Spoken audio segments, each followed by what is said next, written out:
సంపన్న అమెరికాను అప్పుల కుప్పచేసిన ట్రంప్ అమెరికన్లు అడుగు తినాల్సిందే. ఎలాంటి అమెరికా ఎలా అయిపోయింది? అమెరికా ప్రభుత్వం ప్రస్తుతం భారీగా అప్పుల్లో కూరుకుపోయింది. మార్చి 2025 నాటికి దాదాపు $36.56 ట్రిలియన్ల అప్పు ఉండటం నిజంగా ఆందోళన కలిగించే విషయం. చైనా, యూకే వంటి దేశాలు కూడా భారీ మొత్తంలో అమెరికా బాండ్లు కొనుగోలు చేసి ఉన్నాయి. అయితే ఈ బాండ్ల ధరలు ఎప్పుడూ ఒకేలా ఉండవు.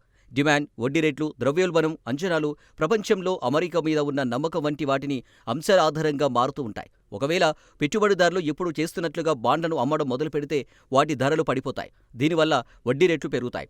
అప్పుడు అమెరికా ప్రభుత్వం అప్పులు తీసుకోవడానికి ఎక్కువ ఇబ్బంది పడాల్సి వస్తుంది. ఆర్థిక వ్యవస్థను చిన్నాభిన్నం చేస్తుంది. దేశాన్ని కుంగదీస్తుంది. ఇక్కడ కేవలం మార్కెట్లో గందరగోళం మాత్రమే కాదు, ప్రపంచ ఆర్థిక వ్యవస్థను ఎన్నాళ్ళు నడిపించిన ఒక నమ్మకం కూడా పోయే ప్రమాదం ఉంది. అమెరికా ట్రెజరీ బాండ్లను చాలా కాలంగా చాలా సురక్షితమైన పెట్టుబడి సాధనంగా భావిస్తూ వచ్చారు. ప్రపంచంలో ఏదైనా సమస్య వచ్చినా, కల్లోలం వచ్చినప్పుడు చాలామంది తమ డబ్బును ఇక్కడ దాచుకుంటారు. కానీ ఇప్పుడు ఆ సురక్షితమైన చోటే సమస్యలు వస్తే పరిస్థితి చాలా ప్రమాదకరంగా ఉంటుంది. ట్రంప్ చేజేతుల అమెరికాను నాశనం చేస్తున్నాడు. ఈ పరిణామాలన్నీ సునామీని తలపిస్తున్నాయి. అమెరికా బాండ్ల మీద నమ్మకం పోతే ఇక అమెరికా పరిస్థితి ఏంటి? అప్పులు పెరుగుతూనే ఉంటాయి. ఇళ్ల రుణాల నుంచి మొదలుకొని రోడ్లు, వంతెనల వంటి వాటి నిర్మాణానికి ఉపయోగించే నిధుల వరకు, సామాజిక కార్యక్రమాల వరకు ప్రతి దాని మీద ప్రభావం చూపుతుంది. వాల్ స్ట్రీట్లో కొందరు ఇప్పటికే ఫెడరల్ రిజర్వ్ వడ్డీ రేట్లను తగ్గించాల్సి వస్తుందంటున్నారు. పరిస్థితి ఎంత తీవ్రంగా ఉందో చెప్పడానికి ఇదే పెద్ద ఉదాహరణ.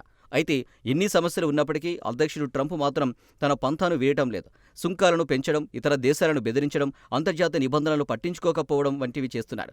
1991లో భారతదేశానికి ఎదురైన పరిస్థితిని మనం ఎప్పుడు గుర్తుపెట్టుకుంటాం. అప్పుడు మన దేశం చాలా ధైర్యంగా, నిలకడగా వ్యవహరించాం. కానీ ఇప్పుడు అమెరికా తన ఆర్థిక పునాదులో కాకుండా రాజకీయ నాయకత్వం, ఆర్థిక విధానాల వల్ల బలహీనంగా కనిపిస్తుంది.